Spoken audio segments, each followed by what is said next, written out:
Taste the Daily. Murugaiyan sir, என்ன sir எப்படி இருந்தது 2025? நீங்கள் மட்டும் இல்லை, நாங்களுமே 2025 தான் இந்த மாதிரி தான் குழம்பி போயிருக்கோம்.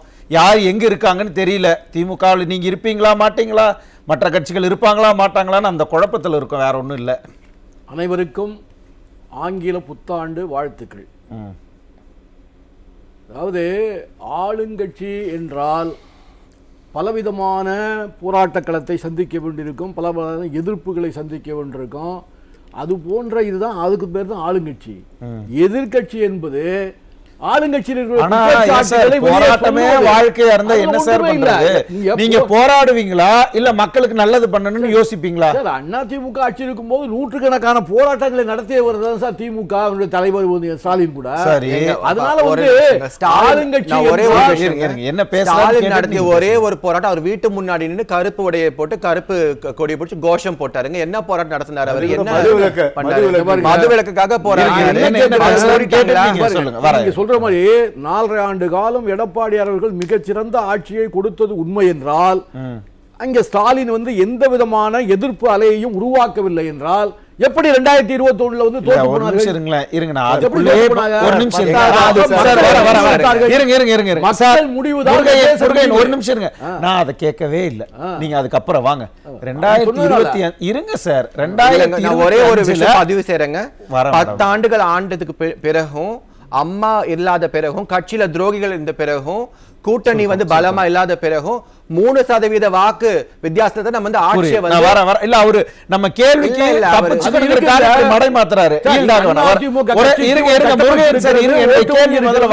மறுக்க முடியாது. முருகையன் சார், வெற்றி தோல்வி என்பதை ஒரு ஓட்டை ஜெயிச்சாலும் சார் முதல்ல நம்ம ஒர்க் பண்றத பேசுவோம், அதுக்கப்புறமா வெற்றி தோல்விக்கு போவோம். இந்த 2025 உங்களுக்கு எப்படிதான் இருந்தது? அதை கொஞ்சம் சொல்லுங்க. 2025 பொறுத்தவரையில் எங்களுடைய கூட்டணியில் எங்களுடைய இந்த மாநில அரசு என்ன செய்ய வேண்டுமோ அதையெல்லாம் மக்களுக்கு கொண்டு போய் சேர்த்தார்கள். செய்ய வேண்டியதெல்லாம் செய்திருக்கிறார்கள். நீங்களும் அதெல்லாம் சார். அவங்க இல்ல சார், காங்கிரஸ் திமுகவுக்கு என்னெல்லாம் செய்யணுமோ எல்லாம் செய்யறீங்க போலயே. இல்ல, காங்கிரஸ் செய்யறத பத்தி நீங்க பேச வரல. காங்கிரஸ் நாங்கள் திமுக வச்சு செஞ்சுக்கிட்டு இருக்கீங்களே, அதை கேட்டேன். எங்கள் ஆதரவு புரியாத மாதிரியே நடிக்கிறீங்க பாருங்க. காங்கிரசுக்கு அவர்கள் என்ன செய்தார்களா இல்லையா என்பதை பற்றி எல்லாம் எங்களுடைய வாதம். சார், இந்த நாட்டு மக்களுக்கு, தமிழக மக்களுக்கு என்ன செய்ய வேண்டுமோ அதையெல்லாம் அவர் செய்தார்கள். இல்ல, நீங்க தமிழக மக்கள்கிட்டயே போக வேணாம், நான் அதை கேட்கவே இல்லை. 2025 உங்க கட்சிக்கு, திமுகவுக்கு, உங்க கூட்டணிக்கு எப்படி இருந்துச்சு இந்த வருஷம்? ஒரு பிரச்சனை இல்ல. நான் பொலிட்டிக்கலாவே கேட்கல, ஜாலியா கேட்கிறேன். ஜாலியா நான் சொல்றேன். அதெல்லாம் ஒண்ணும் பெரிய நீங்க சொல்ற அளவுக்கு மக்களிடம் கொண்டு போய் சேர்க்கிற அளவுக்கு ஒரு பெரிய வீழ்ச்சியான எந்த விதமான பேசிட்டாரு. திருச்சி சிவா அதை பேசினாரு, என்ன பண்ணீங்க அதை கேட்கிறாருல.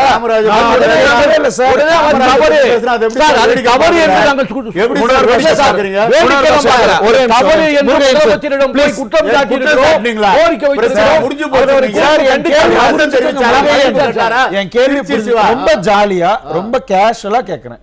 இந்த வருஷம் உங்களுக்கு எப்படி போச்சுன்னு கேட்பாங்கல்ல, ரொம்ப சிறப்பா போச்சு. அதே மாதிரி தான் உங்களுடைய கூட்டணிக்கு, உங்க கட்சிக்கு, திமுகவுக்கு, திமுக கூட்டணிக்கு எப்படி போச்சுன்னு கேட்கிறேன். அதை தவிர மற்றதெல்லாம் சொல்றாரு. எங்களுடைய திமுக காங்கிரஸ் கூட்டணி என்பது பலம் பொருந்திய கூட்டணியாக, உறுதியான கூட்டணியாக இருக்கிறது என்பதுதான் இன்றைய வரைக்கும் நிலவரம். அப்படியா? அப்புறம் ஏன் 5 பேர் வந்தாங்க பேச்சுவார்த்தைக்குன்னு ஃபைல தூக்கிட்டு வந்தாங்களே, எதுக்கு வந்தாங்கன்னு கேட்டுருவாங்க. நான் கேட்கல. அவர் ஒன்னும் அதிகாரப்பூர்வமாக எங்களுடைய தலைமை அறிவித்திருக்கிறதா? அவர் நாங்க தான் அடிச்சோம். அவர் வந்து போய் சந்திக்கிறதுக்கு பேசுறாங்க. இவர் என்ன பேசுறீங்க? இல்ல இல்ல சார், இருங்க, நான் விஜய் கூட அவர் போய் பேசினதை நான் கேட்கவே இல்லை. வேண்டியவரா கூட போய் நான் சொன்னது ஒரு நிமிஷம் காது கொடுத்து கேளுங்க. நான் அதை பத்தி கேட்கவே இல்லை. அது உங்க பஞ்சாயத்து, நீங்க திமுக இருந்து வெளில வரக்கூட அதெல்லாம் பிளே பண்ணுவீங்க. நான் அதை பத்தி கேட்கல. 5 பேர் கொண்ட குழுவை அனுப்பிச்சு தேர்தல் பேச்சுவார்த்தைக்குன்னு அனுப்புனாங்கல்ல, அந்த குழுவை கேட்கிறேன். அந்த குழுவை என்ன முறைப்படி போய் சந்தித்தார்கள்? தமிழக முதலமைச்சரை சந்தித்தார்கள். அவர்கள் இன்னும் தேர்தல் பணிக்குழு போடல. தேர்தல் இந்த இது சம்பந்த கூட்டணி சம்பந்தமா பேசுறதுக்கான குழு திமுக இன்னும் நியமிச்ச பிறகு அந்த குழுவோடு இந்த குழு மறுபடியும் உட்கார்ந்து பேசி எத்தனை சீட்டு யாருக்கு எத்தனை சீட்டு என்பது பகிர்ந்தெடுப்பு நாட்கள் இருக்கிறது.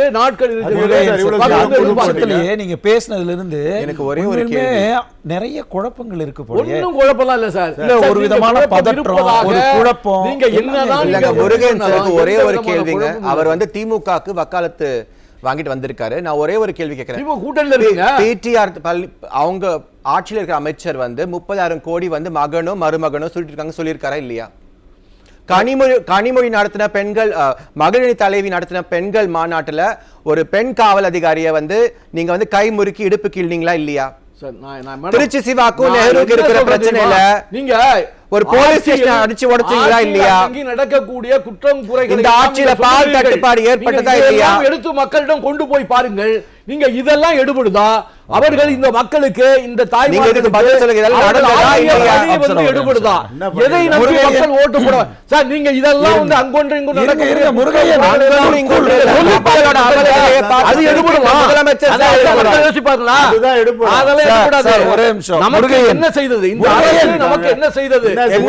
ஒண்ணுமே செய்யல. பொங்கலுக்கு வந்து நீங்க புழு புடிச்சு வந்து நான் என்ன சொல்றேன், இல்ல முருகையன் ஒரு நிமிஷம் இருங்க, ஒரு நிமிஷம் இருங்க. எல்லாத்தையும் மக்கள் கிட்ட கொண்டு போய் பேசுங்கன்னு சொல்றீங்களா? அவங்க போய் பேசினாங்க. இருங்க, எதிர்க்கட்சி தலைவர் சுற்றுப்பயணம் போனாரு. 170க்கும் மேற்பட்ட தொகுதிகள்ல போய் இருங்க, அவர் போய் பேசினதால எக்கச்சக்கமான மக்கள் கூட்டம் வருது. அவங்க எங்களை ப்ரூவ் பண்றதுக்கான ஒரு வருஷமாக இந்த 2025 நாங்க பாக்குறோம்னு சொல்றாங்க. ஆனா திமுக ஒரு பக்கம் ஊழல் குற்றச்சாட்டு, ஒரு பக்கம் KN நேரு மேல ED, இன்னொரு பக்கம் மாநகராட்சி ஊழல், இன்னொரு பக்கம் நிறைய சட்ட ஒழுங்கு பிரச்சனை. பொறுப்பு டிஜிபியை போட்டு வச்சிருக்கீங்க, பொறுப்பு டிஜிபி போட்டு வச்சிருக்கீங்க. இந்த மாதிரி பல விஷயங்கள்ல 2025 அடிபட்டு இருக்கீங்க நீங்கன்னு சொல்றாங்க. புரியுதா? நீங்க சொல்லுவதெல்லாம் மிகப்பெரிய குற்றச்சாட்டாக இந்த மக்கள் நினைப்பார்களே. ஆனால் உங்களுடைய கூட்டணி கட்சியான பிஜேபி அவர்கள் அமைச்சர்கள் மீது இவ்வளவு பெரிய குற்றச்சாட்டு சொல்றீங்கல்ல, நடவடிக்கை எடுத்து பாருங்க. நீங்களே நடவடிக்கை எடுக்க போலீங்க, வேணும்னே சொல்றீங்க. இருக்குமானால் அவர் தவறு ஊழல் என்று அதை பேசாதீங்க, அதிகமா பேசாதீங்க. ஏன்னா அந்த திமுகவுக்கு அண்ணாதிமுக பெரிய வேறுபாடே இல்ல. இந்த ஊழல் பிரச்சனையில வந்து எனக்கு ஒண்ணு புரியலையே.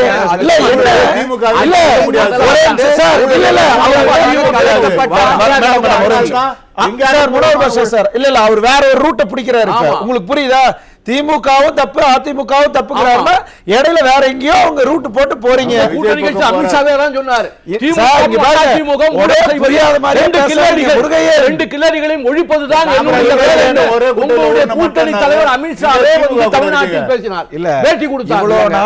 அந்த கட்சியோட போய் கூட்டணி வச்சிருக்கீங்க. இல்ல அமித்ஷா பேர் கொண்டதுனால இதை வந்து விவரமா சொல்லணும். அமித்ஷா அவர்களே இங்க வந்து கூட்டணி உறுதிப்படுத்தி எடப்பாடி அண்ணன் தலைமை கீழே தான் வந்து முதலமைச்சர் கேண்டிடேட் எடப்பாடி அண்ணன் தான் அவங்க தலைமை கீழே தான் பாஜக செயல்படும் சொல்லிட்டு போயிருக்காரு. அமித்ஷாவை இப்ப வந்து கொண்டு வரது வந்து சரி கிடையாது. திமுக வந்து யாரு பத்தி எல்லாம் எப்படி பேசியிருக்காங்க, கருணாநிதி வந்து இந்திரா காந்தி அம்மா எப்படி பேசுறாங்க, அதெல்லாம் நம்ம வரலாறுக்குள்ள போனா நாரிடும். இங்க பாருங்க முருகையன், ஒரே நிமிஷம். என்னோட கேள்விக்கு முதல்ல வந்து நீங்க பேச வேண்டியதை மட்டும் பேசாம மத்தது எல்லாம் பேசி எவ்வளவு லாபகமா நீங்க வந்து இந்த விவாத அரங்கே குழப்பி விடுறீங்க. 2025 திமுகவுக்கு அதிகமான பிரஷர் கொடுத்ததே காங்கிரஸ் தான். இல்ல உண்மையா இல்லையா? இல்ல நாங்க ஒண்ணு எந்த பிரஷரும் பெருசா இருங்க. என்னென்ன பிரஷர் நான் சொல்லவா? என்னென்ன பிரஷர் நான் சொல்லவா? முதல்ல ஈரோடு கிழக்கு இடைத்தேர்தல உங்க சீட் ஒன்ன பறிச்சாங்க, உங்களுக்கு ஒதுக்குனதா அவங்க நின்னாங்க, VC சந்திரகுமார் நிக்க வச்சு அவங்க ஜெயிக்க வச்சு உங்களுடைய தொகுதி ஒன்று பறிச்சுக்கிட்டாங்க. அப்பவே புகைய ஆரம்பிச்சிருச்சு. அதற்கு பிறகு உங்களுடைய கட்சிக்குள்ள இருக்கக்கூடிய ப. சிதம்பரமும் அவருடைய மகனும் வெள்ளை அறிக்கை கொடுங்க, கூவம் நதிக்கு வெள்ளை அறிக்கை கொடுங்க எல்லாம் கேட்டாங்களா இல்லையா? அதுக்கப்புறம் ஆட்சி அதிகாரத்துல பங்கு வேணும்னு கேட்டாங்களா இல்லையா? செல்வ பெருந்தகை ஏன் தண்ணி திறக்கும் போது என்ன கூப்பிடல, தீண்டாமையா கேட்டாரா இல்லையா?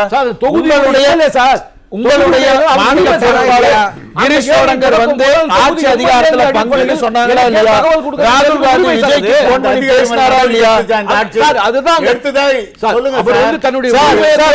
வேணே மடைமாத்துறாரு. என்னுடைய கேள்விக்கு மேல பதில் சொல்லுங்க.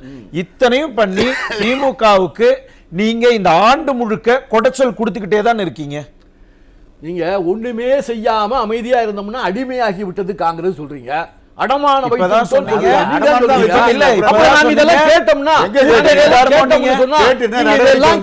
திமுகவுக்கு தொல்லை கொடுத்து கொண்டிருக்கிறீர்கள் சொல்றீங்க.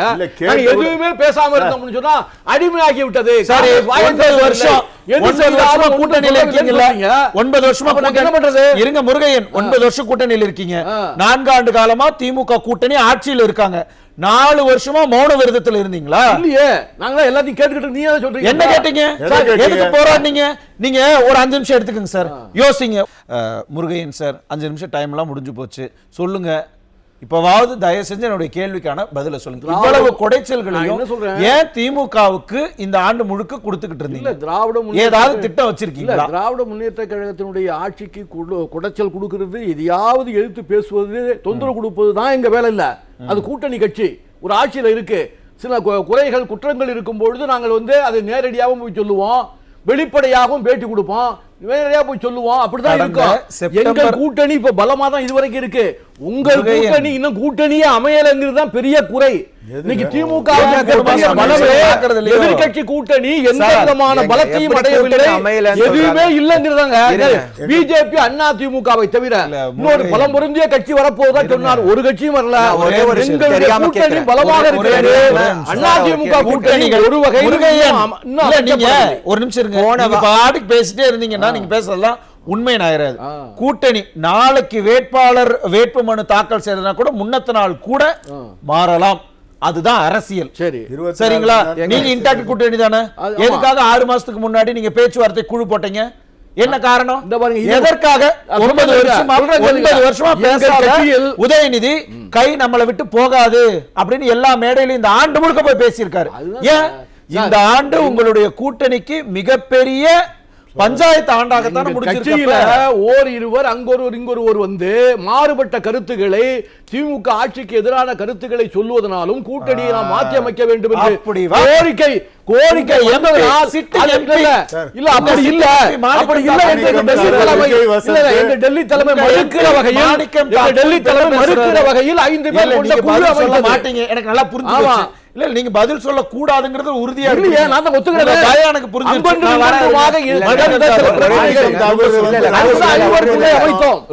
ஐவர் குழு அமைத்து எங்கள் கூட்டணியில் எந்த பிரச்சனையும் இல்லை, நாங்கள் பேச்சுவார்த்தை நடத்துவதற்கு இந்த ஐவர் குழு அமைத்து விட்டோம் என்று நாங்கள் அதுதான் காரணம். கூட்டணி பத்தி பேசுறதால சொல்றேன். கூட்டணி வந்து இவங்க வந்து காங்கிரஸோட வச்சிருக்காங்க இல்லையா? அண்ணன் எடப்பாடியார் அவர்கள் வந்து திரு அமித்ஷா அவர்களையோ மோடி அவர்களையோ பார்க்கும்போது அண்ணனுக்கு கொடுக்கிற மரியாதை என்ன? ஸ்டாலின் அவர்கள் வந்து காங்கிரஸ் சோனியா காந்தி அம்மையாரை பார்க்கும்போது அவங்க சொந்த பிசிசி பிரசிடென்ட் வந்து கை கொடுக்கல ஸ்டாலின் அவர்களுக்கு. ஒண்ணு. ரெண்டாவது வந்து சுவாரஸ்யமா நடந்த விஷயம், போன வாரம் அவர் யூடியூப் பார்க்கல நினைக்கிறேன், அவங்க கூட்டணி கட்சிகள் ஒரு கட்சி வந்து ஸ்டாலின் அரசு ஒழிகன்னாரு, இன்னொரு ஆள் வந்து அண்ணன் எடப்பாடியார் தான் முதலமைச்சர் ஆக போறாரு மேடையில சொன்னாரு. அதெல்லாம் பார்க்கல போல இருக்கு. அப்டேட் பண்ணிக்கங்கிறாங்க. வரேன் பார்க்கலாம். முருகையன் சார், நாங்க கான்ஃபிடென்ட்டா இருக்கோம், திமுக கிட்ட அந்த கான்ஃபிடென்ஸே இல்ல அப்படின்னு சொல்றாங்க. நாங்க எப்போ சொன்னோம் அது மாதிரி எங்களுக்கு கான்ஃபிடென்ட் இல்லைன்னு? அவங்க சொல்லவே இருங்க, அவங்க சொல்லவே வேண்டியதில்லை. பட் அவங்களுடைய ஆக்ஷன்ஸ் அங்க நடக்கிறது அது எல்லாத்தையும் வைத்து பார்க்கும் பொழுது வெளிப்படையாகவே தெரியுதுன்னு அதான் இவ்வளவு நேரம் சொன்னாங்க. நீங்க புரிஞ்சுக்கிறது வந்து கூட்டணி கட்சியினுடைய கட்டுப்பாடான ஒரு கட்டமைப்பு இருக்கு. அதனால வந்து மக்கள் வந்து சரியான கூட்டணி தாக்கூர் எதுக்கு பேசுறாரு? என்ன வேணாலும் பேசட்டுங்க, யாருனாலும் எங்க வேணாலும் பேசட்டுங்க. எங்களுடைய கட்சி தலைமை ஏதோ ஒரு கிராமத்துல ஏதோ ஒரு கட்சி தொண்டரா இருந்து பேசினாலே அது காங்கிரஸ் தொண்டர்னா ஓகே அப்படின்னு சொல்லலாம். ஆனா அவரு உங்க கட்சியினுடைய எம்பி சார். என்ன சொல்லிருக்காரு அவரு? திமுக கூட்டணி வேண்டாம்னு சொன்னாரா? சொல்லிருக்காருன்னு கூட தெரியல. இல்ல என்ன சொல்லிருக்காரு? திமுக கூட்டணி வேண்டாம்னு சொல்லிருக்காரு அவரு. லட்சணமும் இல்ல சார், திமுகவுடைய ஆட்சி மேல குறை சொல்வது குற்றம் சொல்வதெல்லாம் இயற்கை.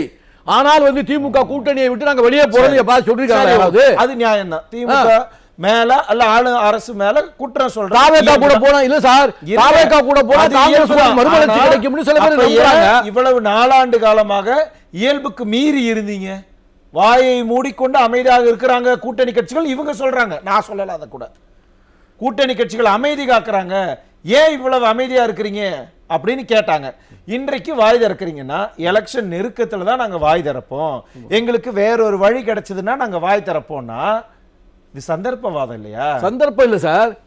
ஒரு வாய்ப்பு கிடைக்கும் பொழுது ஏன் அதை பயன்படுத்தக்கூடாது? எங்க கட்சியில உள்ள சில பிரமுகர்களுக்கு வந்து ஒரு சிந்தனை ஓட்டம் இருக்கு.